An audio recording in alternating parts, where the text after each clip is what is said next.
Pero ¿quién abre la puerta? La lastre. ¿Ah? La lastre. ¿Cuál? Derecha izquierda. No me digas. La Gástrica izquierda. ¿Cuál es la forma de varices esofágicas? Porque la gástrica izquierda drena todo lo que es la porción proximal del estómago y se une al ácido que está arriba y forma las varices esofágicas. Y la umbilical, que también llega a la porta, pero está obliterada cuando hay hiperpresión, se permeabiliza y forma entonces la red venosa. Y los pacientes tienen también varices, enfermedad hemorroidaria, porque acuérdate que esta manita que está aquí drena el recto superior, ¿verdad? Y porque es la esposa, ¿no? Porque es la esposa. Entonces, ¿por qué se produce la hipertensión? Porque hay fibrosis. Porque el hígado es muy poquita y llega sangre arterial y venosa, que no es portal, que no es venosa, es una sangre nutritiva que llega al hígado. Si el hígado comienza a producirse fibrosis, la sangre no entra bien al hígado, que aumenta la presión. Esa presión retrogradamente va a provocar la hipertensión portal. Entonces vamos a buscar las arañitas, la red venosa colateral ascendente, hemorroides, ascitis y flaco extremo. En cada caso hay encefalopatía ya establecida. ¿Por qué se produce la encefalopatía? Por acumulación de los desechos tóxicos del hígado. De nitrogenados. Nuestro hígado es un gran filtro de todas las toxinas. Nosotros por eso le metemos alcohol como loco y lo dañamos. Entonces no se está filtrando todo lo que viene de intestino en el hígado y pasa a nivel cerebral y produce encefalopatía. Ok. Entonces todo eso lo tenemos que buscar en el paciente. Todo eso no lo van a escribir así en el examen. Yo siempre se lo he dicho. Si usted tiene una sospecha de una patología que no es la que yo puse en el examen, que yo tenía en la cabeza, yo se las acepto bueno si ustedes la defienden bien. Si ustedes la defienden bien, qué bien, porque yo no tengo el 100% del diagnóstico. Ojalá el diagnóstico fuera así de fácil. Si usted me dice es una úlcera, usted me la defiende. Es una úlcera que está sangrando, es una de las complicaciones de enfermedad ulceropéptica es la hemorragia, ¿cierto? Y es gástrica en estos pacientes. ¿Okay? Pero si me ponen, por ejemplo, una úlcera y empiezan a poner metástasis hepática, ictericia, no sé qué más, ya va. O es una cosa o la otra. A menos que el paciente tenga las dos cosas y se ganó la lotería. Una mala lotería. Entonces, la sospecha clínica es importante. Tacto rectal, muchachos. ¿Me dicen por qué el tacto rectal se la... No, el tacto rectal, a ver cómo están las heces ahí. ¿Cierto? Ok. Después de que usted hace un examen físico, usted dice, bueno, mira, si tiene algo de ascitis, es venosa, la hepatometría chiquita del hígado, el paciente tiene como este problema. Dice, esto puede ser una cirrosis, una hipertensión portal, puede ser una hemorragia de superior varicial. ¿Qué le vamos a hacer?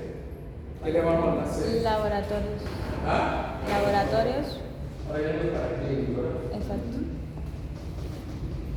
De los paraclínicos es igualito. Los paraclínicos no es una lista de mercado. Eso cuesta dinero. Usted tiene que tener un blanco para que usted dispare. Hay exámenes paraclínicos que te sirven como diagnóstico y otros que te sirven para saber cómo está la enfermedad, cuál es el pronóstico de esa enfermedad. Entonces, ¿qué laboratorio usted le haría? Hematología completa. ¿Qué va a buscar en esa hematología? ¿Qué es lo primero que va a buscar? Hemoglobina. La hemoglobina y la Hematocrito, BCM. Ahí se anemia. ¿Y qué grado de anemia? ¿Y qué tipo de anemia es? Ajá. Porque de repente el paciente es un sangramiento crónico y el paciente cuando ve tiene 7 hemoglobinas, pero está caminando y dice, me canso a veces un poquito, pero yo camino, trabajo. Esa es una anemia crónica. El organismo le dio tiempo de adaptarse a esa nueva realidad hemodinámica. Mientras que la hemorragia aguda consciente está en el suelo, porque no da chance al organismo a adaptarse. Entonces los valores hematimétricos ahí son importantes. A ver qué tamaño tienen los glóbulos rojos y qué coloración tiene el glóbulo rojo. O sea, volumen corporal medio, hemoglobina corporal medio, concentración de hemoglobina corporal medio. Ok, ¿qué más le pediría? Funcionabilidad. Pruebas de funcionalismo hepático. Ok. Prueba de funcionalismo hepático. ¿Cómo cuáles? ¿Cuáles son las pruebas de funcionalismo hepático? Rapidito. Fosfatas alcalina. Bueno, AST. Eso nos da función parenquimatosa, hepatocelular. ¿Qué más? EGT, fosfatasa nos da alteraciones ductales. ¿Qué más? ¿Qué más el funcionalismo hepático? ¿Eso es solamente lo que funciona el hígado? No. ¿Ah? ¿Algún? Las proteínas viscerales como la albúmina y la globulina en relación a albúmina-globulina. El hígado produce albúmina, es una proteína visceral y es uno de los índices en donde la función hepática no está bien. Lo único es que la albúmina tiene un tiempo de vida media de ¿cuánto? 21 días. Y entonces si tú tienes una albúmina normal, ¿será el valor exacto de ese momento? No sé. Hay otro como la transferrina que se puede hacer y entonces es más corto, entonces es como más en tiempo real. Entonces, ¿qué otra cosa hacemos? Funcionalismo hepático. ¿Qué más se hace en el funcionalismo hepático? Hicimos la de excreción, hicimos la de bilirrubina. Bilirrubina. Bilirrubina, esa es la expresión total y fraccionada. Ya saben ustedes cuál es el patrón bioquímico hepático en caso de una obstructiva, un hepatocelular o una prehepática. ¿Qué más? ¿Qué más es función hepática? ¿Qué más funciona el hígado? Los factores de coagulación. Entonces, tú le darías tiempo de coagulación. A ver cómo está funcionando. Acuérdense que el hígado produce ¿qué factor de coagulación?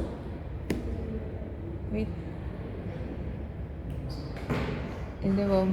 279 vitamina K dependiente. 1972. Una vitamina liposoluble. Entonces, si no están produciéndose bien la absorción, no se produce la vitamina K dependiente. Y el paciente o el hígado cae en una fase de insuficiencia desde el punto de vista de coagulación. Entonces hay que pedirlo, sobre todo si tú vas a operarlo. ¿Cómo está? No le voy a preguntar cuál es el PT y el PTT, qué mide el PT y qué mide el PTT, si es la vía intrínseca, extrínseca o común. No. Porque hay 279 y 10 que están midiendo, no, pero lo vamos a buscar. Ok, ¿qué más le pido? ¿Qué otro laboratorio? ¿Un tema de centro? Sí. ¿Un solo episodio? Bueno. El paciente es dos, doctor, he tenido dos, uno hace como un año y ahorita otro, hace como una semana. Del laboratorio. ¿Pero qué más le pide el laboratorio? Solo hematocrit. ¿Ah? Glicemia. ¿Por qué? Porque a nivel hepático cuando se lleva a cabo todo el metabolismo, entonces. Sí, pero la glicemia, acuérdense que la glicemia tú la mides más para problemas familiares. Ahora, hay cirrosis hepáticas no asociadas al alcoholismo, que está muy de moda actualmente, que es el hígado graso. La esteatosis hepática. La esteatosis hepática está ahorita en boom, tiene varios grados. La mayoría de nosotros cuando nos hacen un eco siempre lo ponen esteatosis hepática grado 1. Mosca cuando sale esteatosis hepática grado 2, y más todavía cuando sale esteatosis hepática grado 3, porque de ahí la cirrosis hay un pasito. Y cuando ya se establece la cirrosis es irreversible. ¿Se le pediría colesterol, triglicéridos? No. ¿Qué produce la estetosis hepática? O hígado graso.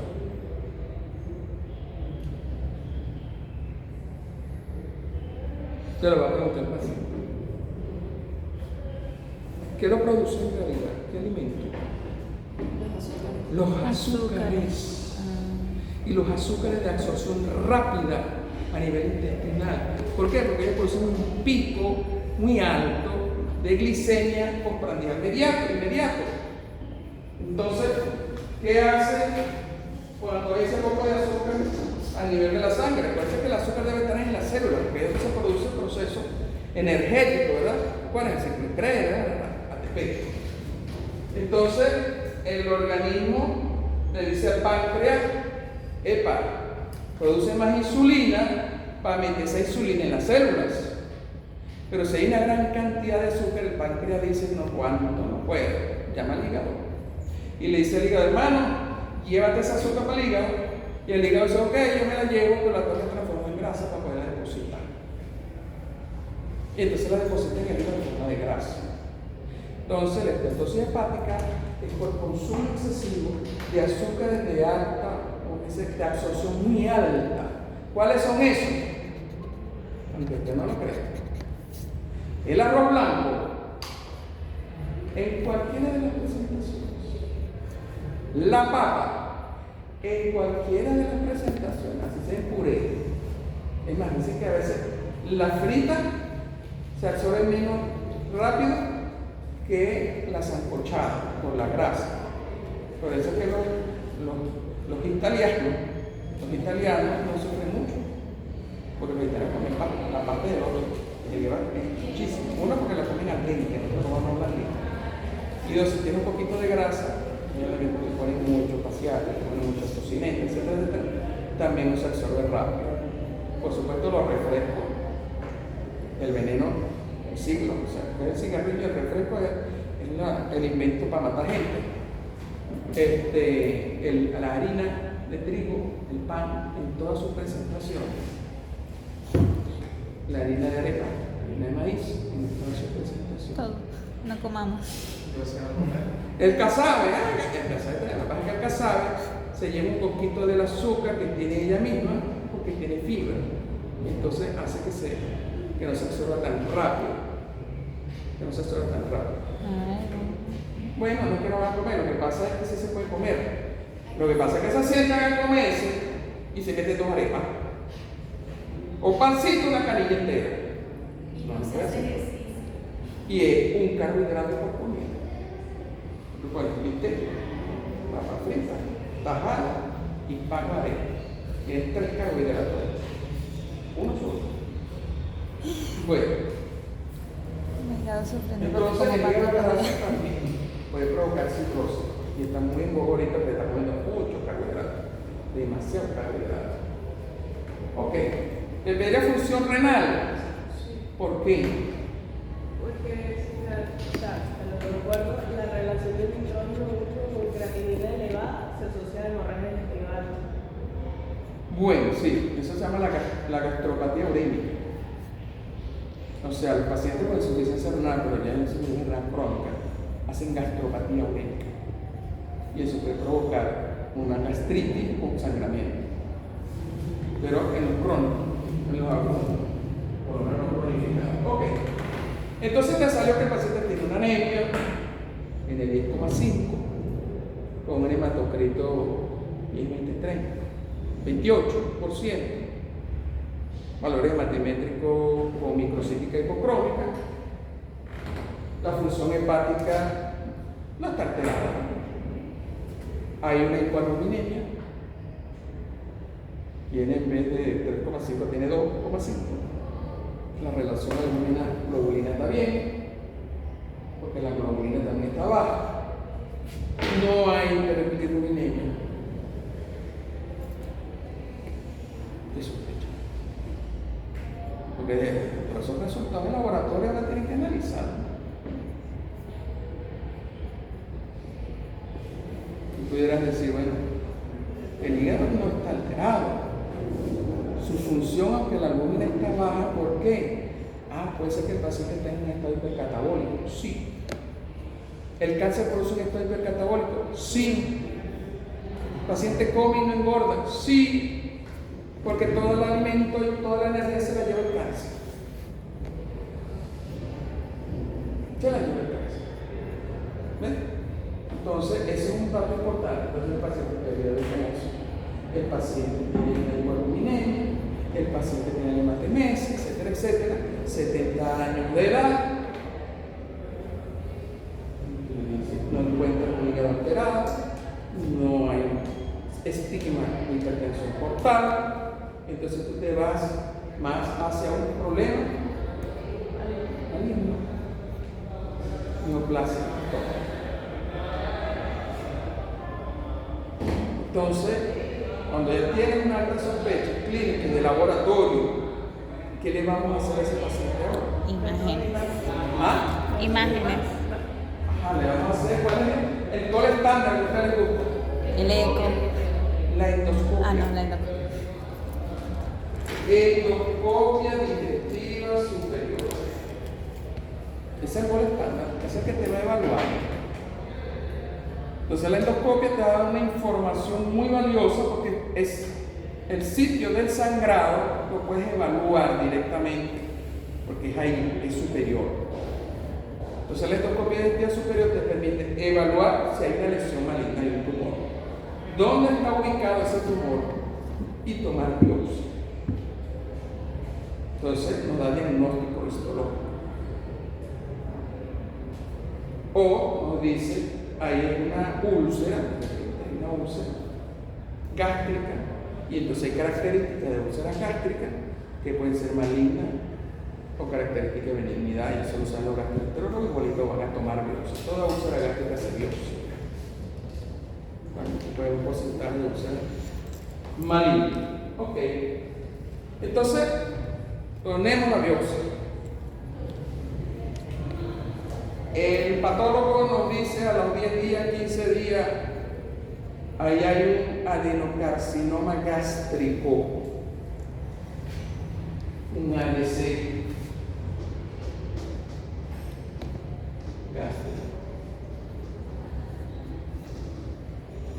Ya tenemos el diagnóstico etiológico. Es una hemorragia digestiva superior por un ADC gástrico complicado con hemorragia. No todos los cánceres sangran, pero pueden sangrar. No todos los cánceres gástricos perforan el estómago, pero pueden perforarlo. O sea, puede el paciente inclusive venir con un cuadro perforativo, cáncer gástrico, una hemorragia en la emergencia y un cáncer gástrico. O pueden obstruir el tracto de salida del estómago. Cuando crecen mucho, las pacientes que tenemos, ya lo dimos de alta, ¿se acuerdan? La señora Milagro, ¿te vieron cómo estaba esa paciente? Sí, está bien. Emanciada, no tenía sino piel y huesito. Uno, porque el cáncer se la estaba comiendo desde el punto de vista metabólico, y dos, porque estaba en la porción distal del estómago antropilórico que no permitía, por el mismo crecimiento de la lesión, que haya paso hacia el duodeno. Entonces la paciente tiene una intolerancia a la víbora severa. Entonces se la está comiendo el cáncer y no puede comer. Evidentemente se provocó un cuadro negativo desde el punto de vista metabólico. ¿Ven? Entonces la ubicación del cáncer es importante, eso no lo dice. Entonces ya tenemos un diagnóstico etiológico. El señor tiene un cáncer gástrico. Entonces lo dice que usted tiene una lesión maligna en el estómago, que es lo que está provocando todo el problema actualmente. ¿Qué más vamos a hacer?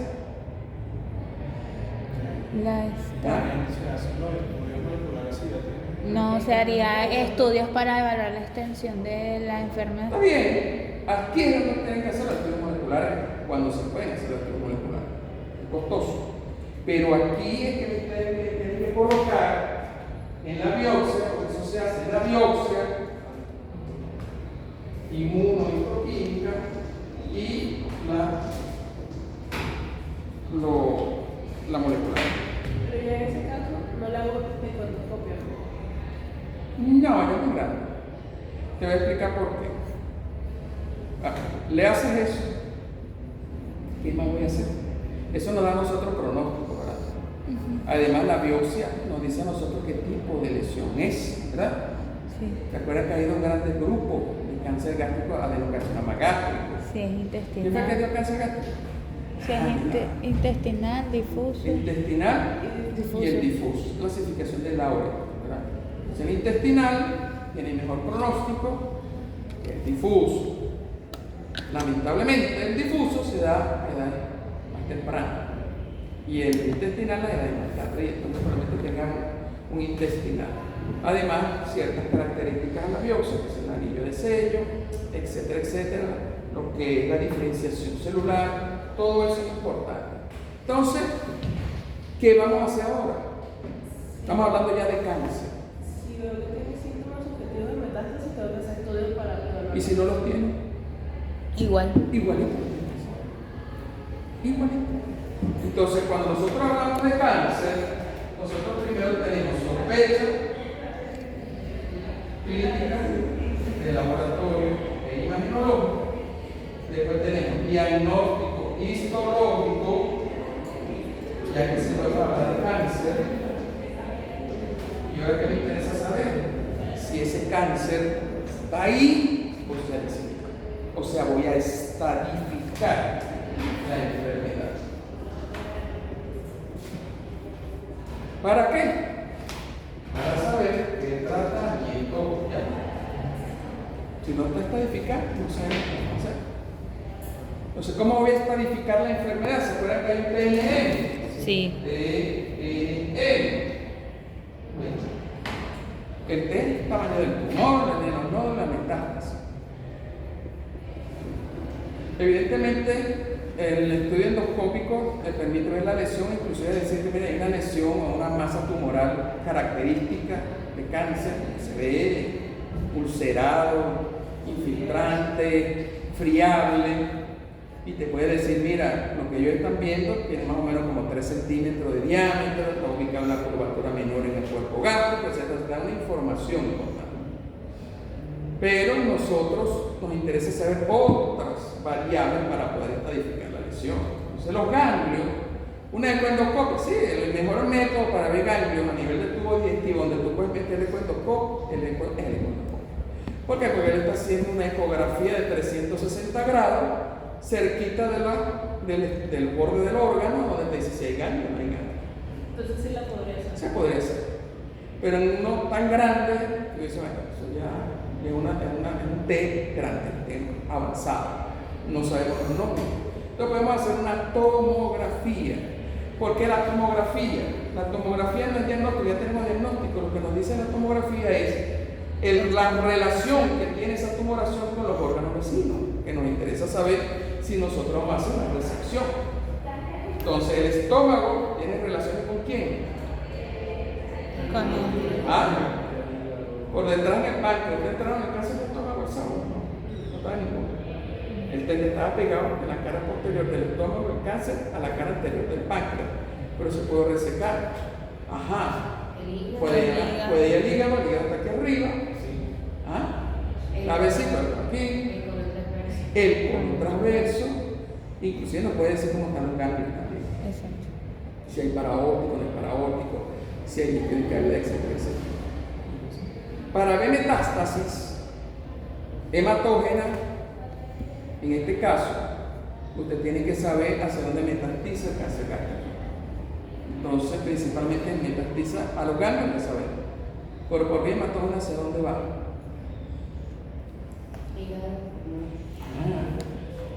Entonces, ganglionar, hematógeno, hígado. Entonces hacer un ¿Qué le hacemos? eco en el hígado. Es el mejor método para ver metástasis hepática. Ok. Para otro paciente, ¿dónde va?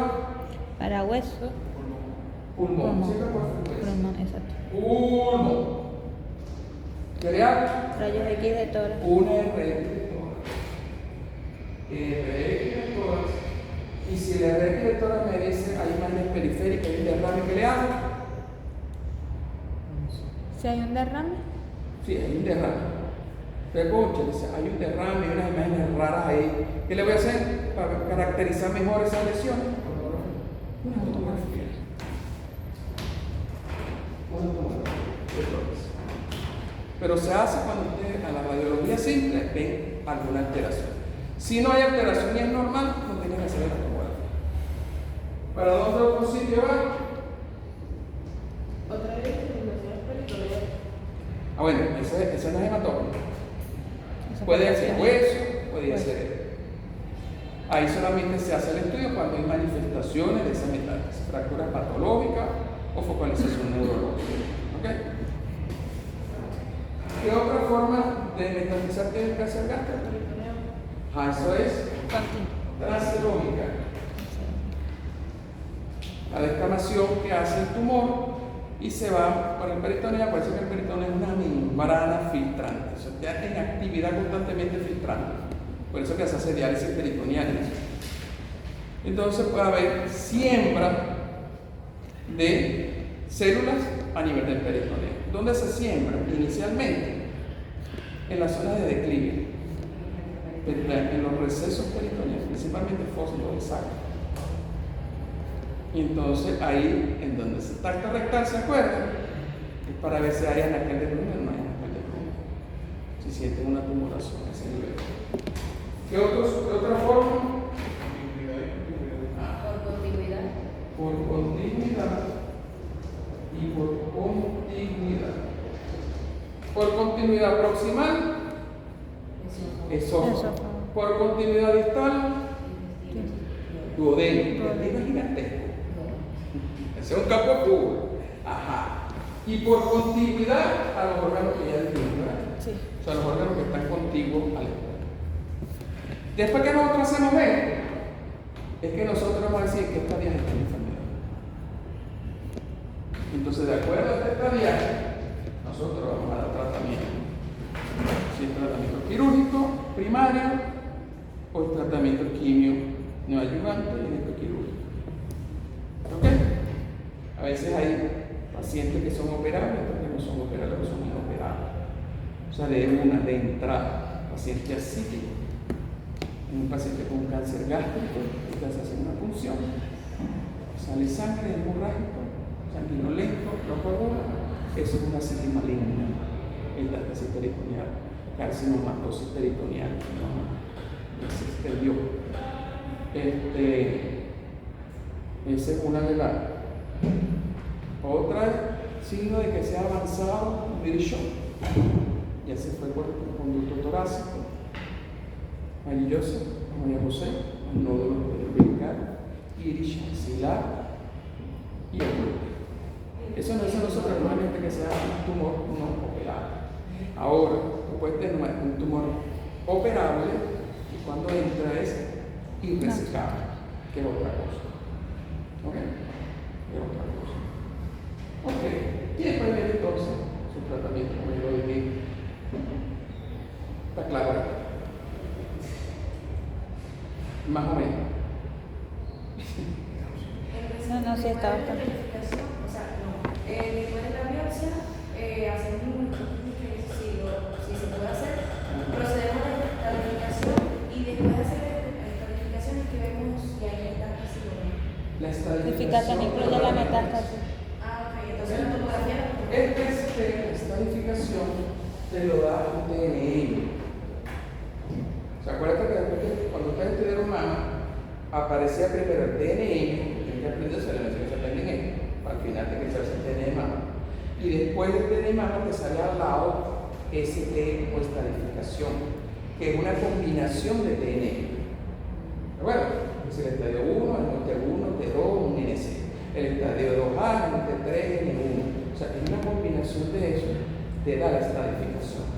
Entonces, estadio 1, estadio 2, estadio 3 y estadio 4.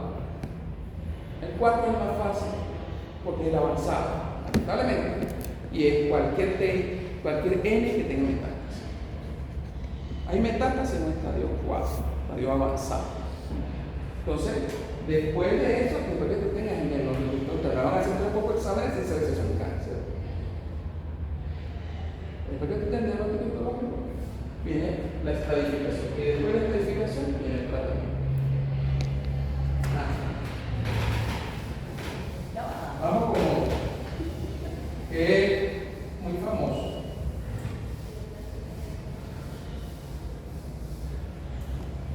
Paciente poliplomatizante. Ay, sí, por favor.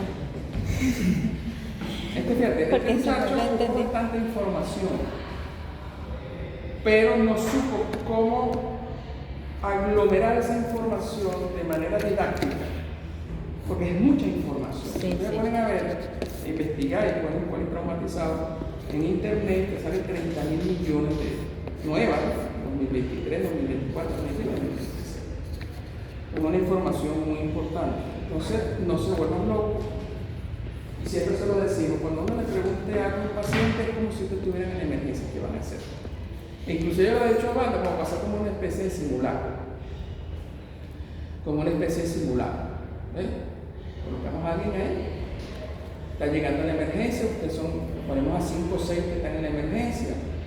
Primero se hace la organización, antes, quién va a ser, como dice banda, quién va a ser jefe, quién va a trabajar sobre la parte respiratoria pulmonar, quién va a trabajar sobre la parte de miembros hemorrágicos, quién va a trabajar sobre la parte neurológica, quién va a trabajar sobre la parte de lo que es paraclínico. Y ustedes van a darse cuenta que lo que ustedes están haciendo es lo que tienen que plasmar. Lo que pasa es que la literatura te lo clasifica para que sea un poquito más entendido. Paso A, paso B, paso B, paso E. Pero todo eso se hace en conjunto, el equipo completo. Entonces, si usted le llega un paciente, así, la emergencia, están en la emergencia, no están en el libro ni en el computador. Le llegó a la emergencia, viste la emergencia,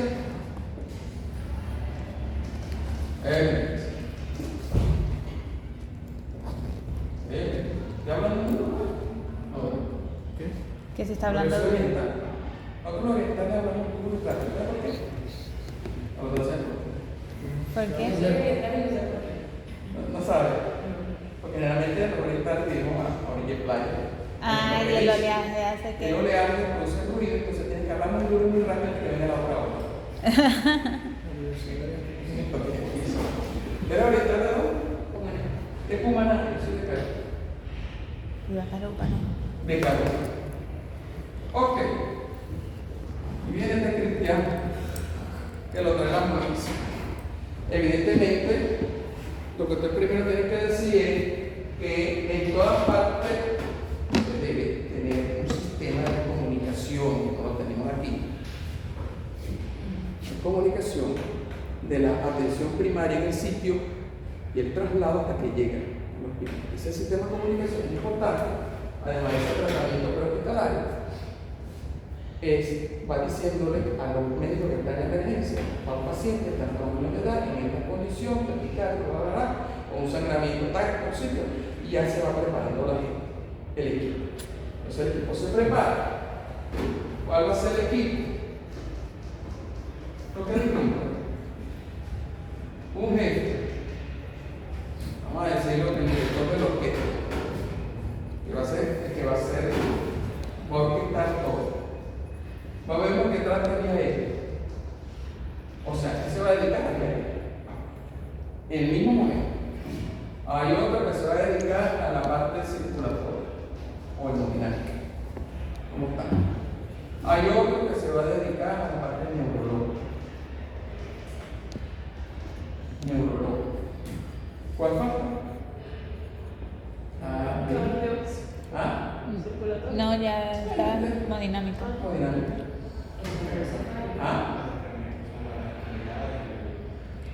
A, B, C, D, neurológico, E, la exposición, que generalmente se encarga la enfermera.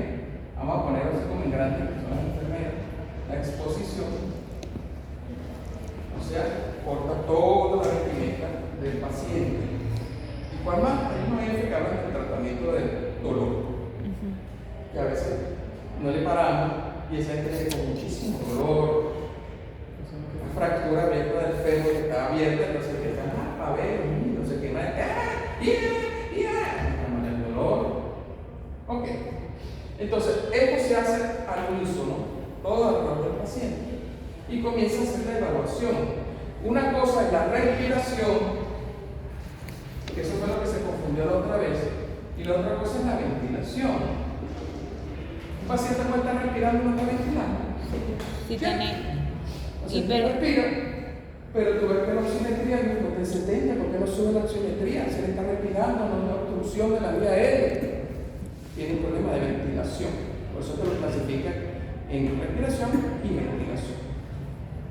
En una motora y el pulmón está respirando, pero no está haciendo hematosis, ¿verdad? Intercambio gaseoso. Entonces, se va a encargar, el que está encargado de la parte respiratoria. ¿Cierto? Yo tengo una duda. En la exposición se mencionó la X. Ajá. ¿Esa entraría en la circulación o es externa? A, B, C, D, E. La circulation también está aquí. Como dice el doctor, ¿qué puede matar con la parte respiratoria? Pero a veces el paciente tiene un chorro de sangre y va a ver que la vía aérea es muy actual. No, está respirando porque te murió, una hemorragia. Entonces, tiene que haber alguien que evalúe rápidamente esta X, porque tiene que tomar medidas inmediatas. Inclusive, yo le dije a él que ustedes busquen un video, busquen ese video, es el doctor Pablo Tolino, si usted lo conoce. Pablo Tolino es un cirujano especialista en cirugía de trauma, no traumatólogo, especialista en cirugía de trauma. Bueno, está muy bien, muchacho. Se te murió el paciente. De cirugía de trauma, búsquenlo en YouTube, y tiene una página en YouTube donde te va explicando paso a paso, de forma práctica y con paciente, qué es lo que se va haciendo. ¿Ok? Entonces, te están evaluando el paciente, esto es lo que se llama la primera evaluación, una evaluación primaria. ¿Qué busca en la primera evaluación? Lo que puede pasar con muerte del paciente, correcto.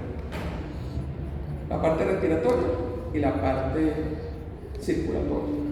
Tienes que corregir ese problema, no se te va a morir el paciente. La parte neurológica, ok, hace su clavo, etc. Pero esa es la primera parte. Cuando el paciente está llegando, están armados, la enfermera que va a tomar las muestras al laboratorio de una vez, está metiéndole hidratación. O sea, está tomando las vías y está tomando muestras de una vez. Va a poner las vías, se ponen 2 vías periféricas, aunque actualmente la hidratación, en el caso de la parte circulatoria, la hidratación parenteral con cristaloides, y a eso también procede. La TLS, la de esa que vea que meterle 2 litros de cuerpo, chorro, paciente chocado. Y si no respondía 1,5 litros, estábamos matando al paciente. Matando al paciente. Y eso se ve mucho en la guerra, por eso en guerra es que se aprende mucho, lamentablemente, porque son medidas catastróficas. Entonces se ve que los soldados que se traían sin hidratación respondían mejor que habían pasado litros y litros de hidratación. ¿Por qué? Porque el organismo se adapta. Si hay una hemorragia, el organismo comienza a ver una adaptabilidad, vasoconstricción, aumento de cortisol, taquicardia, para aumentar la circulación porque están botando. Y cuando estás adaptándose, llega y le mete el chorro de agua. Y se vuelve para que no pasa. Y ahora nos liberamos. Y la muerte. Entonces actualmente la hidratación 560. 400, 560. A chorro. Acuérdense que la hipotensión sostenida, una tensión sistólica por debajo de 100, con una presión arterial media por debajo de 65, ya comienza a haber hipoperfusión tisular. ¿Ok? O sea, si se le coloca en uso de hidratación, solo eso. Se le coloca hidratación. 400, 500. Entonces, ¿qué puede pasar? Si usted le colocas 460, puede pasar 2 cosas. 1, empieza a bajar la frecuencia cardíaca, a normalizarse, empieza a aumentar la tensión arterial, llegó a 100, 110 y el paciente mejoró. Eso quiere decir que esta hipovolemia o esta hipotensión respondió a líquidos. Respondió a líquidos con 460. O puede pasar de que no respondió a líquido. Sigue hipotenso, sigue taquicardio, sigue pálido, la presión arterial media menor de 65. Y dice, no, ahora no se pone más líquido. ¿Qué le vamos a poner? Vasoactivo. No, ya va. El vaso, el vasoactivo es una indicación, sobre todo en pacientes sépticos que tienen una presión arterial sistólica por debajo de 100, con una media por debajo de 65 y con un lactato elevado. Eso nos habla a favor de una hipoperfusión tisular, de la microcirculación. En esto sí puede producirse, pero todavía no. Vamos por lo que pasa, ¿verdad? O derivados. 1, 1, 1. ¿Qué quiere decir 1, 1, 1? Una unidad de concentrado globular, una unidad de plaquetas, una unidad de precipitados. Pierde sangre, ponle sangre. Es más, actualmente, prefiero usar sangre oral.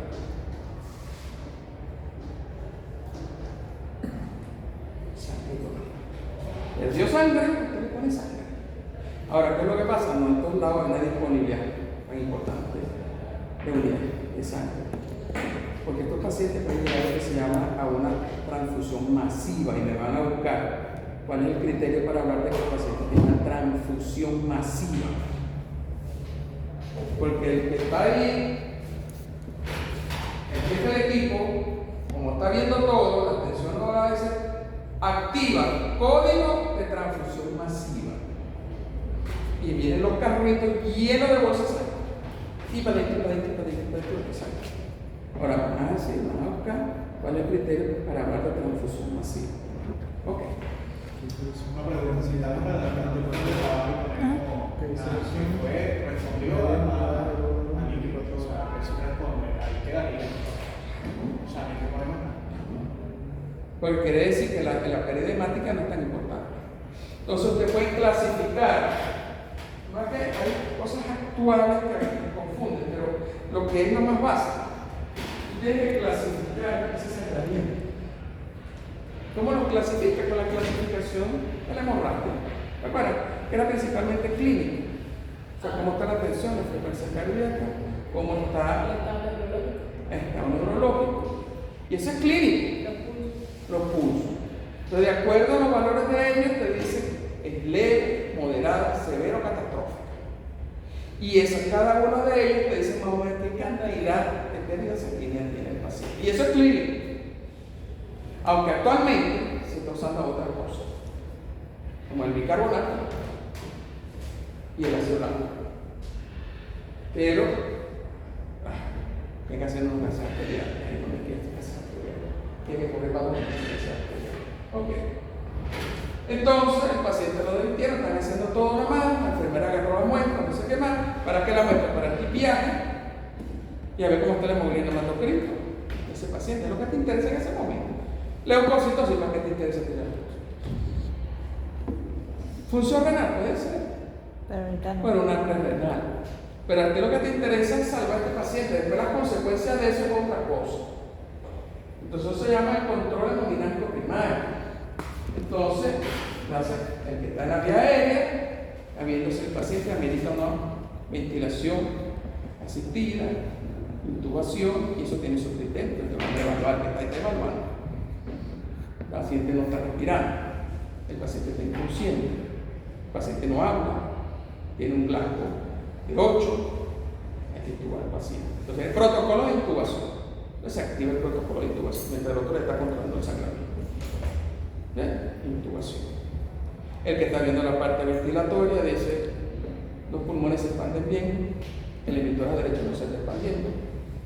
Cuando hace la ocultación, acuérdense que semiología es una cosa que puede decir si hay sangre o hay aire. Entonces dice: hay un pulmón que no está funcionando, actualmente se le hace sueco, abdominal también, y la radiografía. Y hay que actuar. Hay un hemotor, toracotomía mínima por tubo de tórax. Eso es haciendo todo en conjunto. Ahora, las emergencias deben tener ¿qué? Hay que tener un equipo de mayor X. Ahí, en la emergencia. Aquí, creo que hay que subirlo. Aquí no me lo quitan. Hay que subirlo a donde está la radiología, eso no se debe hacer. Es ahí en la emergencia. Estás tomando la radiología, estás haciendo el ecograma. Todo en conjunto. Creo que en la emergencia hay, pero tienes que llevar al paciente a un cuarto aparte. No hay como tipo en la sala que se puede hacer mientras el paciente está acostado. Exacto. Bueno, controlarte la hemorragia, qué sé yo, pero antes hiciste un torniquete. O colocarte una fonda de folio, esos son tips que hay, huecos, y está sangrando, y encuentran después meter varias fondas. ¿Sabes lo que es folio? Infla el balón bastante para que haga compresión interna. Colocas torniquete, si es en el cuello o otra cosa, controlate la respiración, el paciente está respirando, está ventilando. ¿Y el paquetamiento se hace pre o hay que se puede hacer? ¿Paquetamiento de dónde? De la zona que está sangrando. Bueno, lo que pasa es que cuando uno miembro, uno le da miedo cuando hay lesiones en la parte interna del músculo, que es donde está pasando el paquete vasculonervioso. Ahí va la femoral, ahí va el nervio femoral, ¿qué más va? La vena. Entonces, una lesión de ahí, o un hematoma que está sangrando, probablemente la femoral. Si tú ves un hematoma, lo primero que tienes que hacer es comenzar a tomar, agarrar pulso. Pulso abajo, no hay pulso, está sangrando. Pones aquí un torniquete. Torniquete debe cohibir el sangrado. A veces no lo cohibe. A veces tienes que colocar un packing ahí y cerrar con el torniquete. A veces tampoco sangra. A veces hay que colocar varios folios, llenarlos y colocar el torniquete. Y ese paciente tiene que ir a quirófano. Porque puede sangrarse, se mueren en minutos. O una lesión de la supraclavicular, ya lo que es la axila, lo que es la arteria supraclavicular, una lesión ahí, difícil porque tiene la clavícula en el medio. Yo no encuentro como raro, como coartado. Bueno, hay uno que dice que en el cuello no se puede poner, pero en zona 1, si hay un sangrado en zona 1, hay un tipo de torniquete, evidentemente no es un torniquete circular en el cuello, porque la gente de sangrado para este murió, se asfixió, se puso morado. Pero hay un torniquete, si tiene el paciente, si tiene un sangrado aquí, tú puedes colocar un packing y haces un torniquete en este sentido,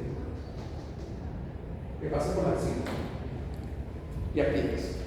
O sea, aprieta la axila y aprieta en la zona donde está. Pero eso es zona 1, zona 2 no se puede, y zona 3 menos todavía. ¿Ok? Entonces, lo importante es cohibir sangrado, ventilación. Respira, ventila, ya no está sangrado. Esa es la primera fase. ¿Qué tendrá? No sé. Después que ya estabilizo el paciente, viene la segunda fase, que es una segunda evaluación. Como dice la doctora, en esta primera fase se hizo un ecofaz abdominal y no vieron nada, pero de repente en la segunda fase sí hay. Hay lo que se llaman los accidentes hemorrágicos tardíos, como por ejemplo los hematomas subcapsulares clínicos. Esas son las personas que tienen un accidente, están dentro del accidente, salen del carro, sacan a todo el mundo, lo ponen a él, a la ambulancia, se meten al carro para llevar y cuando llega al hospital, cayó muerto. Porque hace un hematoma en el parénquima esclérico, pero no se rompe, porque la cápsula está intacta. Y eso mantiene cierta compresión para que no siga sangrando. Cuando se revienta la cápsula, pasa. Ahí queda. Eso se llama accidente hemorrágico tardío. Entonces hay que hacer en la segunda igualito una fase. Ok. Ya en la segunda fase hace una reevaluación. Ves que el paciente amerita otro tubo de tórax. Ves que el paciente tiene una fractura, inmoviliza la fractura. Ve que el paciente, una lesión de la femoral, lo está preparando para cirugía, ya está estable. Hace una segunda evaluación. ¿Necesita hacer estudios especiales? Sí, de repente tengo que hacer una tomografía. En la segunda fase la puedes hacer. Inestable, nunca metan a un paciente inestable en un tomógrafo, porque se va a morir dentro del tomógrafo. ¿Cuánto dura una tomografía? ¿Ah? 20 minutos.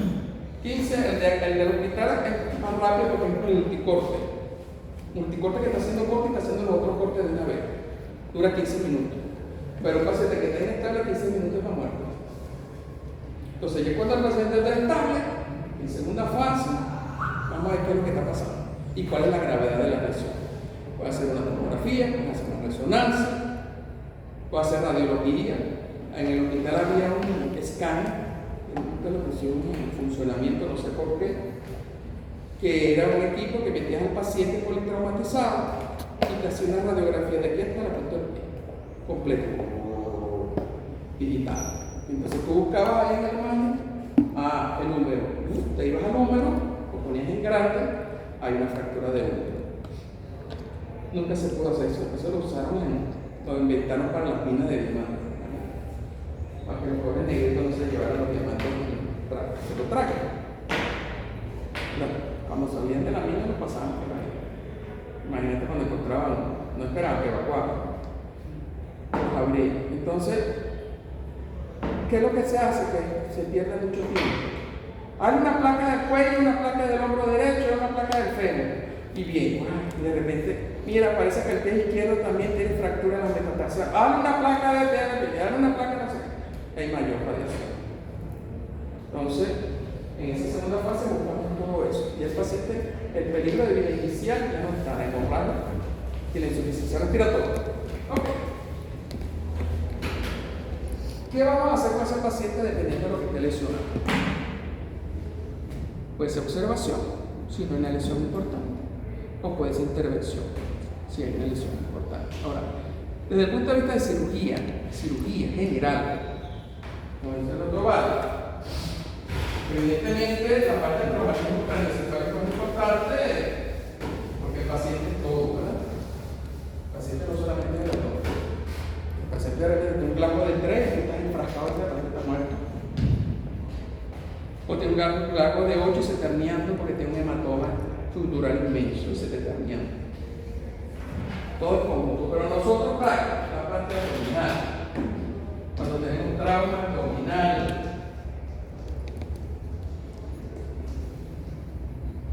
vamos a clasificar el trauma de lujo. ¿Cómo lo clasificamos? Perforante y no perforante. Cerrado. Y abierto. Cerrado y abierto. Evidentemente, en cerrado, una lesión contusa, un trauma que no provoca solución de continuidad. No es con un arma de fuego, no es con un arma blanca, no es con un empalamiento, etcétera, etcétera. Es un golpe, un trauma contuso. Estas dos tienen diferentes conductas para ustedes vean. ¿Por qué? Porque el abierto tú lo puedes clasificar en dos.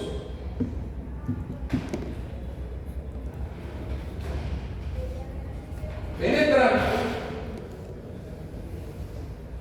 y no penetrante. Doctor, aquí me metió un puyazo. Tú tienes que saber si esa herida es penetrante o no penetrante. ¿Cuál es el límite para decir penetró? El peritoneo. El peritoneo. Entonces, si a ti te llega un paciente con una herida de abdomen, lo que complican es que se mete el dedo y ves si llega a cavidad abdominal. O coloca fotoanestesia, abre un poquito y trata de explorar. ¿Por qué? Porque eso tiene una conducta. No penetró hasta ahí que con el toxoide, con el antibiótico, ya. Penetró, se clasifica en dos. Complicado y no complicado. ¿Cuál es el complicado? Penetró y lesionó y se le entró. No complicado, penetró pero no lesionó y se le entró. Mientras que el cerrado, escucha, ¿cómo estará eso allá adentro? ¿Qué habrá lesionado? De repente te interesa saber cómo fue el mecanismo del trauma, ¿verdad? Si fue frontal, si fue lateral, si fue con un bate, si fue con un balón, etcétera, etcétera. Y tú dices, a veces hay estigmas abdominales que te dicen un hematoma. Hay un hematoma en el hipocondrio izquierdo. ¿Quién está en el hipocondrio izquierdo? El vaso. El vaso. Es un hematoma en la pared, es un golpe directo. Y tú dices, el vaso no se rompe de nada. O la fractura de las últimas dos costillas. Ese te protege el vaso. Entonces hay que verificar cómo está el vaso. Y del lado derecho el hígado, son los órganos macizos, más frecuentemente lesionados. Más el hígado porque es más grande. abarca casi toda esta zona. Entonces, la conducta aquí, en el abierto, evidentemente muchos llegan a quirúrgico. ¿Por qué? Por esa exploración abdominal.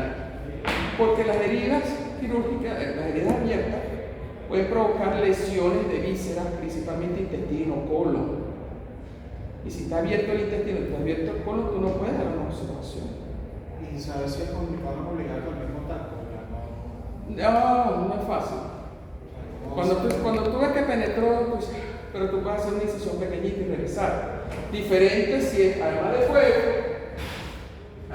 fuego o arma blanca. El arma blanca tiene un trayecto. El arma de fuego no. Y tiene ondas. El arma de 4 fuego puede ondas. hacer una licuadora dentro del abdomen. Y la 22, como era otra bala, que es de baja energía, se desvía, porque entonces choca con el hígado tiene una consistencia, ¡pac! Se desvía, rompe el hígado y se desvía. Y se va para el vaso, rompe el vaso y se desvía. Llega a la columna, rompe la columna y se desvía para adelante, llega al colon y entonces una licuadora. Por eso que la herida por arma de fuego o por proyectil, por eso lo decían ahora, el arma de fuego no mata, el que mata es el proyectil disparado por arma de fuego. Es una laparotomía exploradora. O sea, desde el apéndice cifoide hasta la síntesis pública. Y tiene la obligación de exponer completo, eviscerar al paciente y revisar paso por paso el sistemático si no hay lesión o si hay lesión correcta. A veces la herida por arma blanca, una herida más pequeña en la zona, abres, revisas la zona, el trayecto que tiene, y si hay que hacer una rafa, se hace una rafa.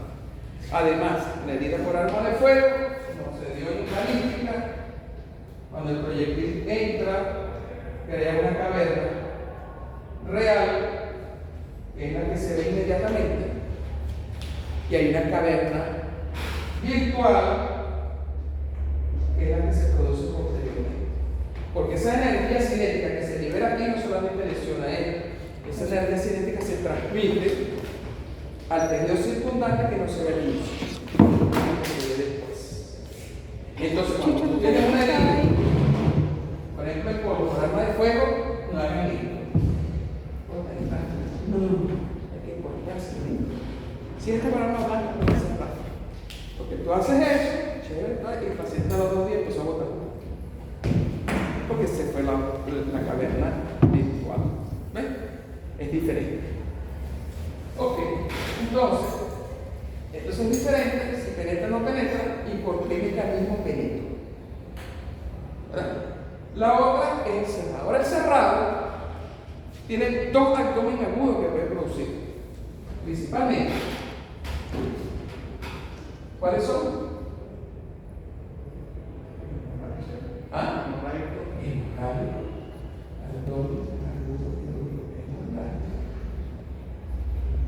¿cuál es el otro? Es menos frecuente, perforado. Perforativo.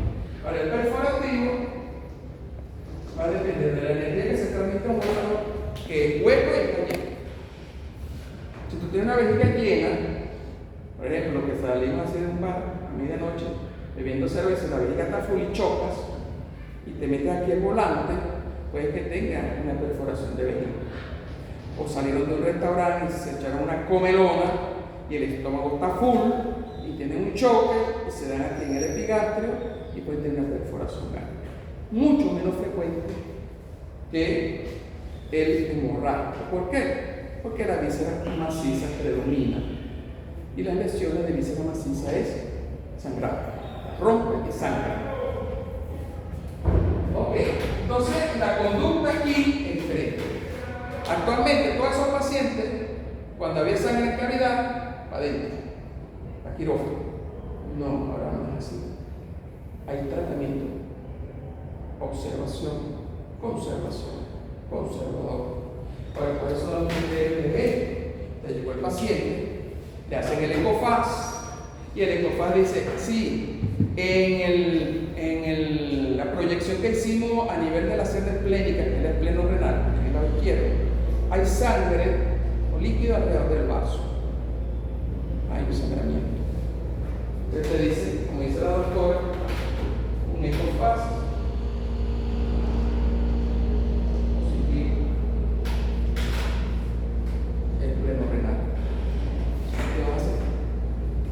¿Qué te interesa saber?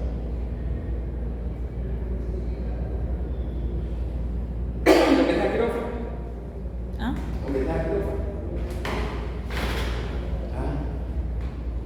Me interesa saber varias cosas. Uno, ¿cómo está el paciente? Si el paciente está estable,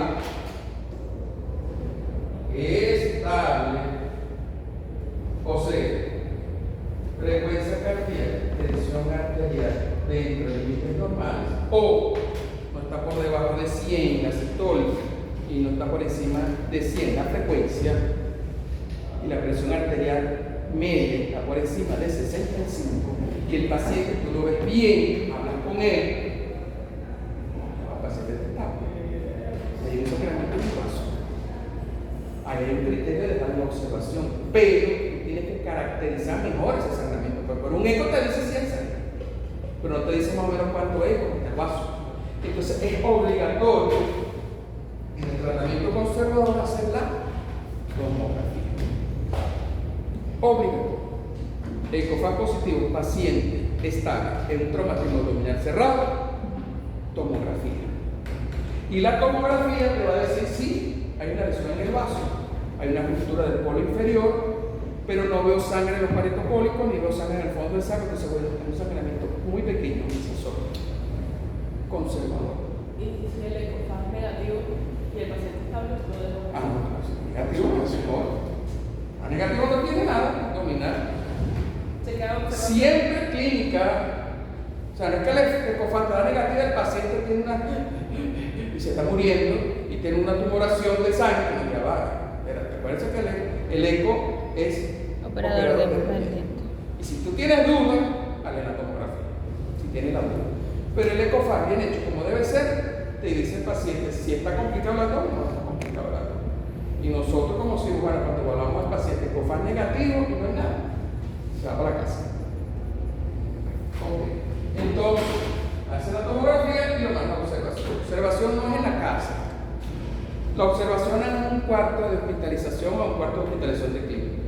Tiene que ser una unidad de monitorización continua, o terapia intensiva, o en terapia intermedia, donde tiene un monitor colocado, constantemente vigilado, vigilar los signos vitales y hacer laboratorio y control cada 6 horas, cada 4 horas, hemoglobina hematocrita, a ver si no hay cambios, y hacer una tomografía control a las 24 horas si el paciente está estable. 72 horas y sigue igual a la casa. Pero puede pasar a otra cosa, que al otro día el paciente está estable, te llama doctor, el paciente cayó,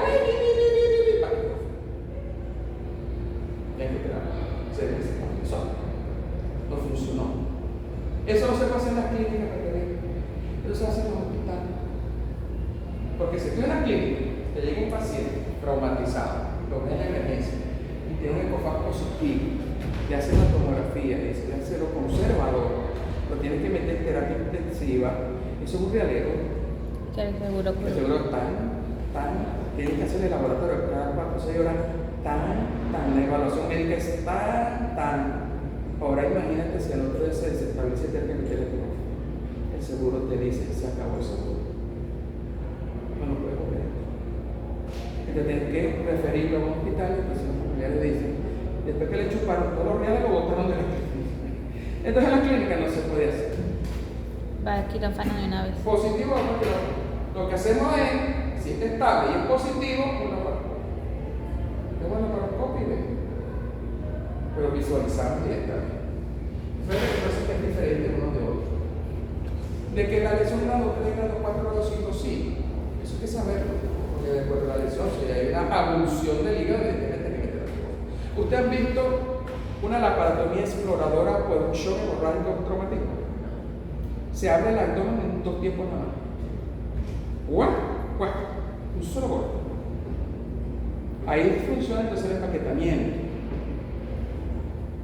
para que no se active el tema ese del diamante de la muerte, que a veces se abre el paciente y eso es sangre que sale así del abdomen y no se ve nada. Entonces empieza la valla a espirar, empieza el monitor, y a la anestesia se está yendo, y tú ves que está pidiendo sangre en sangre, y el paciente está yendo, y después tú ves que está frío, y ¡pis! Se muere, tratando de ubicar el sitio. O sea, lo que hay que hacer es controlar. Es normal, a veces no es fácil, a veces la hemorragia es difícil de encontrar. ¿Qué se hace en ese caso? Nosotros lo hacemos es cuando vemos que en la zona central, que tú ves que en la zona central, tú metes la mano y donde sí está más calientico es donde está el choque. Y lo aguantas. Y lo cierras con la mano. Aspira y le dice al anestesiólogo: tengo aquí controlado, ponle sangre, ponle plasma, ponle lo que tú quieras, que no va a seguir sangrando. Y entonces comienza a mejorar la hemodinamia del paciente. Y después de eso, el paciente, bueno, ya el paciente está mejor, usted trataría de ubicar el sangrado para corregirlo. Hay sangrado de grandes vasos que tú no lo puedes empaquetar, porque se te va a morir. O sea, una aorta tú no la vas a empaquetar con compresa, se te va a morir. Una ilíaca tú no la vas a empaquetar con compresa, se te va a morir. ¿Qué empaquetamos nosotros? Una abulsión del hígado, por ejemplo, de una gran herida en el hígado y está sangrando. Entonces lo que hacemos es meter compresa por detrás del hígado, por arriba del hígado y por delante del hígado, compactamos. Compresión mecánica. Hacemos compresión en la izquierda, hacia afuera y abajo. Y cerramos el paciente. Si hay lesión de un colon, de un intestino, no te pones a rafiar colon, está haciendo anastomosis. Usted agarra y lo liga para que no siga botando contenido en la cavidad abdominal. Usted lo agarra y lo liga. Lo cierras parcialmente, no te vas a poner a cerrar el peritoneo, la aponeurosis. No. De un solo golpe, como en la autopsia. Y lo mandas a terapia. En terapia comienzan a estabilizar, ponle sangre, ponle vasopresora, lo que más. Y tú lo vas evaluando y a las 48, 72 horas vas a la segunda fase. Eso se llama cirugía de control del daño. Controla el daño para que el paciente no se te muera.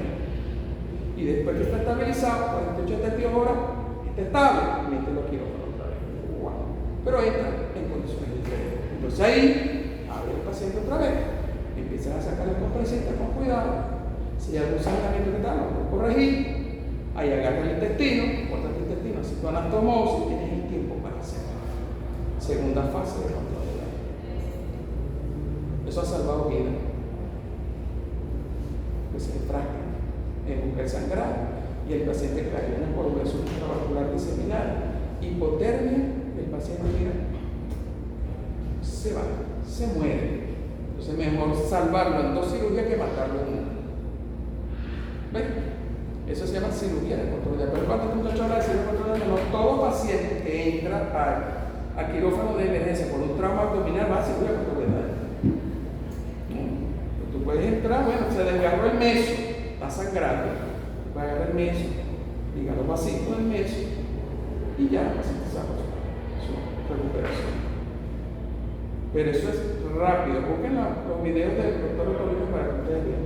Y sobre la parte hemorrágica, ¿cuáles son los protocolos? Hay protocolos Roten, que eso, bueno, ahorita Roten es una prueba viscoelástica que se hace, que nos dice a nosotros en tiempo real lo que necesita el paciente. De acuerdo al Roten, no necesita criopreservar, no necesita centralizar, no, según este Roten necesita concentrado regular, no necesita tal.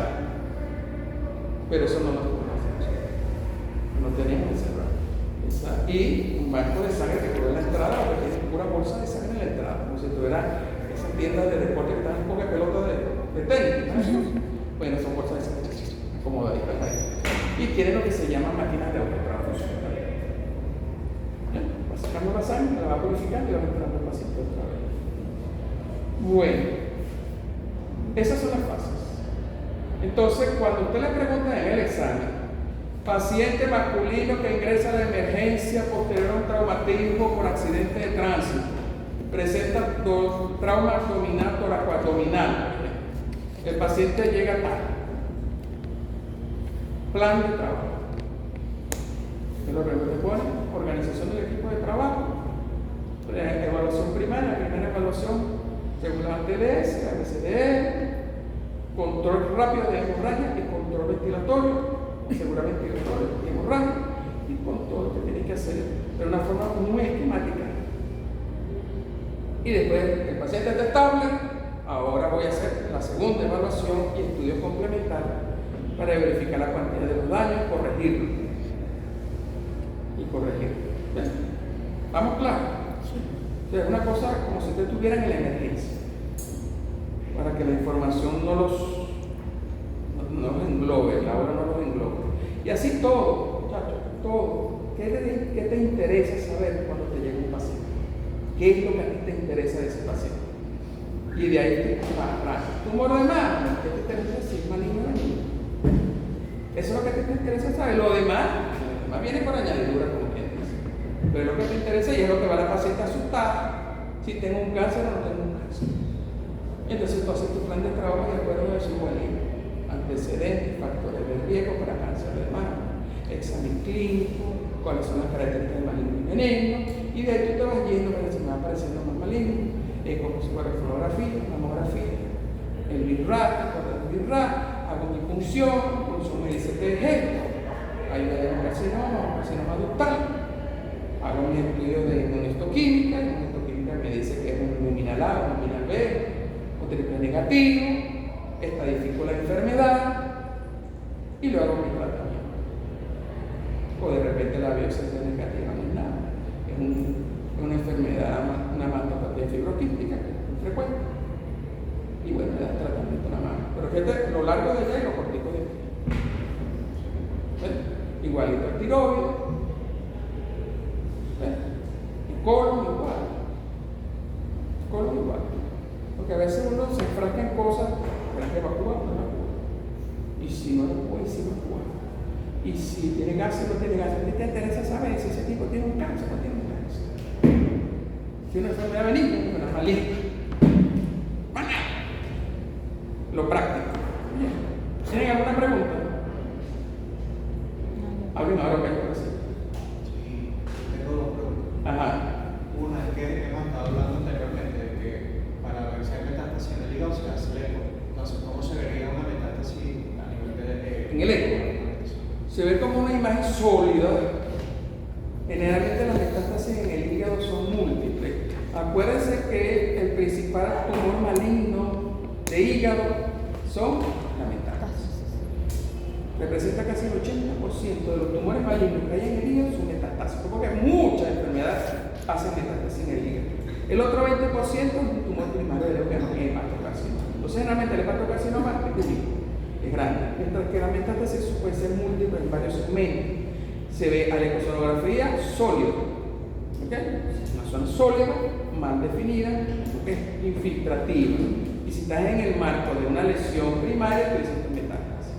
Puedes mejorar haciendo una punción, porque si es única, no te condenarías al paciente a irreparable, o sea, a irresecable. Tú puedes resecar la lesión y resecar la metástasis, si es única. O si son múltiples en una sola zona, también la puedes resecar. Ahora, si son múltiples en varios segmentos, tú no vas a quitar el hígado. Así se ve. En la tomografía también se ve sólida. Las lesiones sólidas en órganos macizos, ojo, pelado. Una lesión sólida en riñón, ese es un cáncer hasta que se demuestre lo contrario. Un hipernefroma. Los quísticos muy frecuentes son benignos en riñón. En el hígado, los quísticos muy frecuentes son benignos. En el páncreas, quístico, ojo pelado. Porque hay lesiones quísticas del páncreas que son malignas, sobre todo las que son las pusinosas. Entonces, cuando tú ves un quiste en la mama, sí, quédate tranquilo. ¿Ves un quiste en tiroides? Sí, quédate tranquilo. Menos del 0,1% de ser maligno. Pero una lesión quística en páncreas tienes que verificar. Quiste en hígado, quédate tranquilo. Quiste en riñón, quédate tranquilo. Sólido en hígado, sólido en riñón, mosca. No todo se punza, ¿vieron?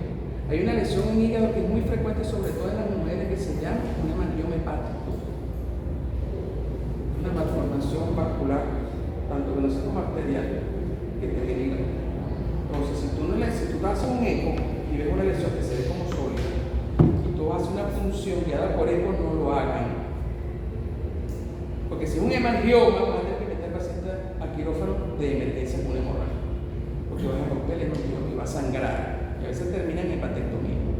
Entonces, esos pacientes de una lesión así, de sospecha, que le hacen una tomografía, en todas las fases. O sea, el comportamiento de esa lesión en fase arterial, fase venosa y eliminación, y te dice a ti, no, eso es una imagen, no, eso es un tumor.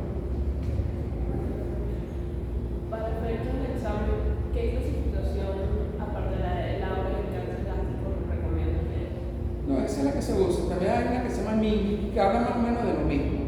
Lo que me interesa es que de la clasificación de Laura o MING es los dos tipos de cáncer.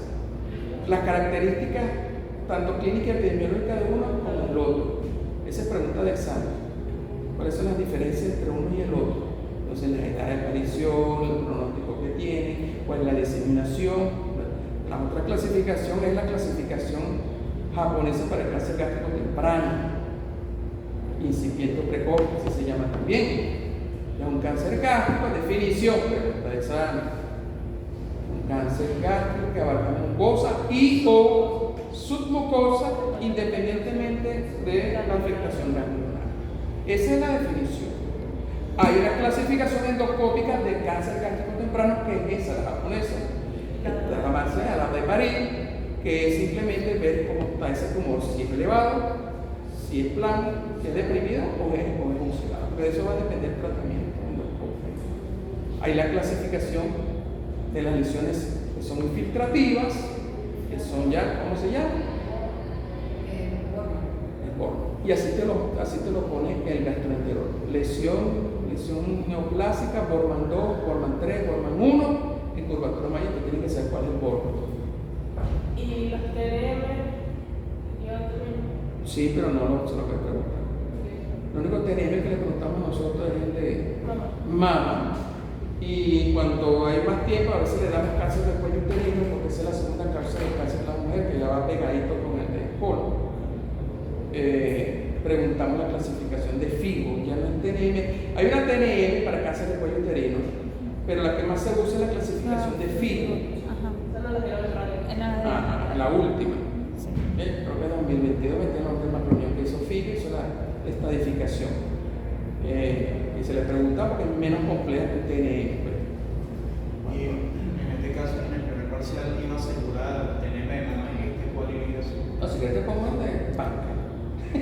No, o sea, No va a preguntar TNM. No, pero como pregunta, pues. O sea, la pregunta del primer parcial que iba a fijar era esa, y en este. Ah, bueno, pero fija o que pueden salir son de cáncer gástrico, definición de cáncer gástrico temprano, clasificación por ese cáncer gástrico temprano, clasificación de Borman, clasificación pronóstica que es la de Lauren, plan de trabajo del paciente que llega con cáncer gástrico, de colon, lo mismo. O sea, puede ser la diferencia entre colon derecho y colon izquierdo. No se los dice, no se ponen con una mano. Van a poner dos. Son como 7 diferencias. ¿Qué más de colon? De recto. El plan de trabajo del recto es algo diferente al de colon, con la ubicación que tiene. ¿Qué más podemos preguntar? ¿Qué es lo otro que les va? Hemorragia digestiva, por ejemplo, enumeren la hemorragia digestiva superior y la causa. La clasificación. Sí. Siempre la pregunta. ¿Cuál? Forrest.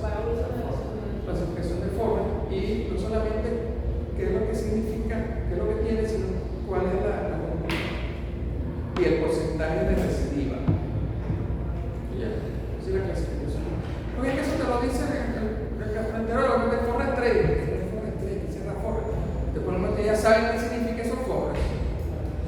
Tienen una idea, mientras más Forrest, mejor o peor. Mientras más en Forrest, mejor o peor.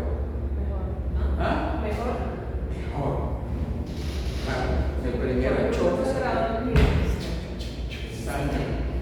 Después va bien. Después el vaso que se ve, pero no sale. El cuadro. Entonces dicen, pero quita el cuadro, ven, quita el cuadro, tranquilo. Si el cuerpo ya atrás, ¿cómo que tú vas a quitar el cuadro? Y viene la cicatrización. Eso no se va. Eso es el estómago. Causa de hemorragia digestiva superior o del inferior. Se vio enfermedad diverticular, se puede preguntar de enfermedad diverticular.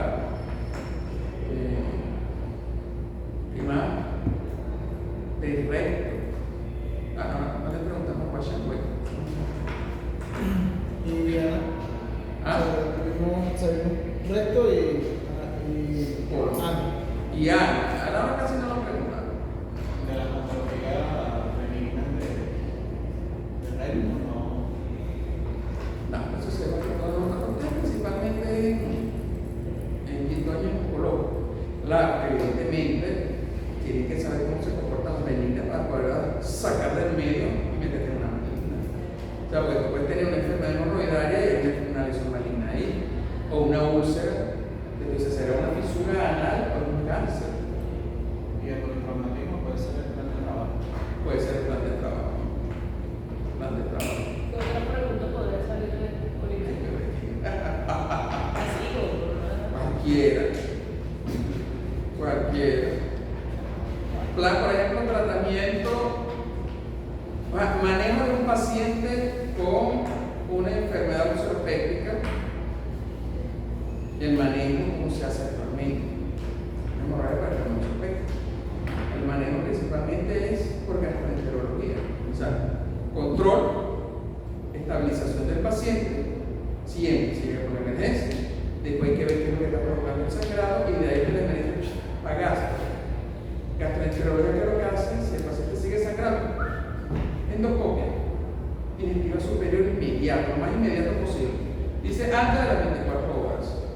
Evalúa, hay una varices esofágica, ponen un glio, colocan liga, o si es una úlcera que está sangrando, le coloca pega, pueden colocar hemostático, pueden fulgurar, hacen la clasificación de Foley y se va.